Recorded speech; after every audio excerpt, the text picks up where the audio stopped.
콘테 감독은 한 팀에 가장 길게 머무르는 것이 2시즌이었거든요. 그런 점에서 토트넘의 이적 시장이 최대의 관심사였죠. 다니엘 레비 회장과 토트넘의 그간 행보를 봤을 때는 이 정도면 꽤 파격적인 선수 영입이었다는 생각이 들거든요. 오히려 이 정도면은 재계약 괜찮을 것 같은데? 같은 희망적인 해석이 가능한 얘기들이 자주 들리는 상황이죠.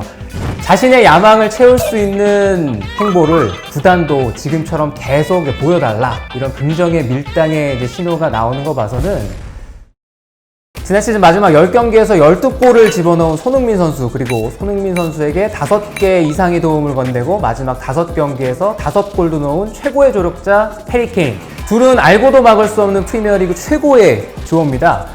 지난 시즌 많은 팀들이 이 두 선수를 봉쇄하고자 준비를 했고, 이번 시즌에는 더 많은 분석 그리고 또 준비를 통해서 두 선수의 활약을 막으려고 하겠죠. 두 선수의 활약은 의심의 여지가 없습니다. 손흥민 선수의 결정력, 또 해리 케인 선수의 결정력 더하기 가짜 9번처럼 움직이는, 때로는 공격형 미드필더처럼 때로는 공격수처럼 움직이는 활약에는 의심의 여지가 없습니다. 물론 지난 시즌보다 전체 경기 수가 늘어나는 까닭에 리그와 챔피언스리그를 병행해야 되는 체력적인 어려움은 있을 수 있습니다.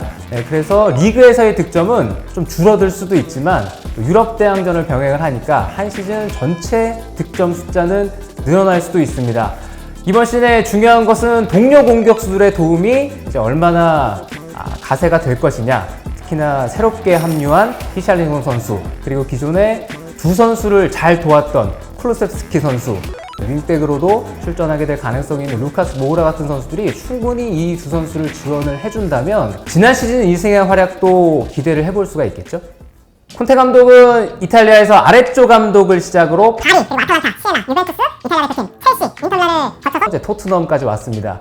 유벤투스를 제외하고는 한 팀에 가장 길게 머무르는 것이 2시즌이었거든요. 특히나 최근 지휘봉을 잡았던 첼시나 인터밀란에서 전력 보강에 대한 불만을 시작으로 다양한 문제가 터지기 시작했습니다. 그런 점에서 토트넘의 이적 시장이 최대의 관심사였죠. 계속해서 콘테 감독이 보강을 해달라는 얘기를 하기도 했는데요. 모든 감독이 마음에 쏙 드는 전력 보강이란 있을 수 없습니다. 하지만 다니엘 레비 회장과 토트넘의 그간 행보를 봤을 때는 이 정도면 꽤 파격적인 선수 영입이었다는 생각이 들거든요.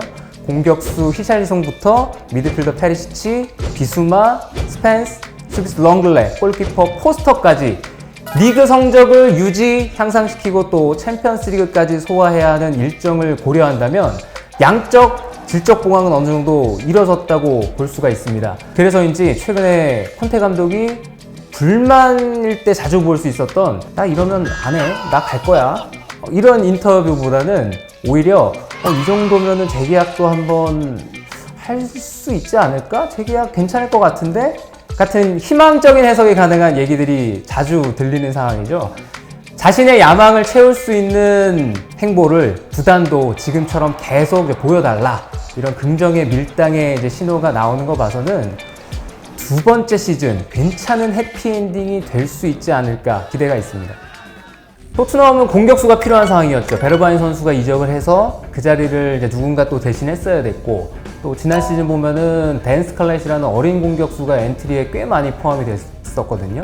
그럴 정도로 공격수가 필요한 상황에서 히샬리송 선수는 토트넘에게는 아주 좋은 옵션이죠. 이 선수가 최전방 공격수, 중앙 공격수도 되고 또 측면 공격수도 되거든요. 왼쪽도 되고 상황에 따라서는 오른쪽으로 갈 수도 있고, 이 선수의 최대 장점은 한 시즌에 리그에서 한 10골 이상, 두 자릿수 득점도 기대해 볼 수 있는 데다가 활동량이 있고 수비 가담이 매우 성실합니다.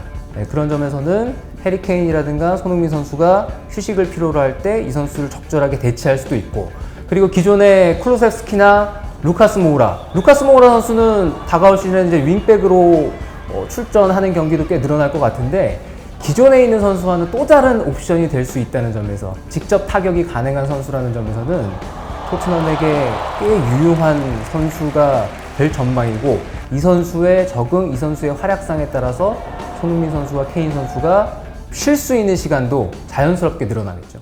계속 백스리를 고수하려는 움직임이 있습니다.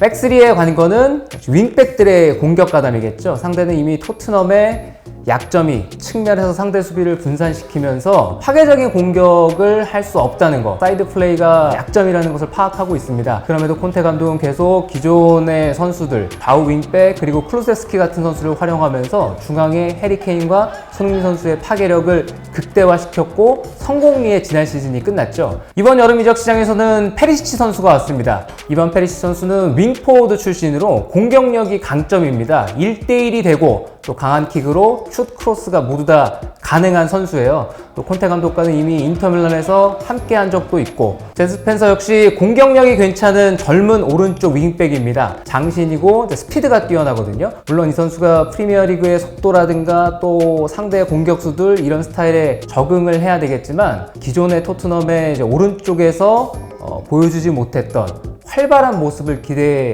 볼 수가 있겠죠.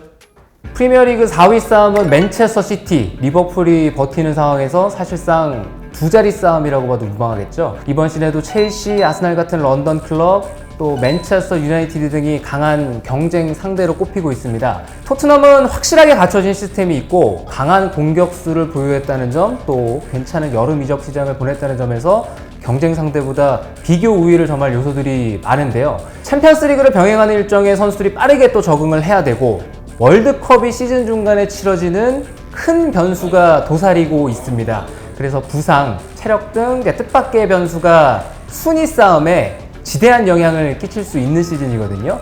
그럼에도 토트넘이 현재 가지고 있는 전력, 또 타 팀들이 가지고 있는 이제 많은 것들을 종합적으로 고려해 봤을 때 다가올 시즌에 이제 토트넘은 지난 시즌보다 진일보한, 매우 조심스럽지만 3위 이상의 성적을 기대해도 좋지 않을까요?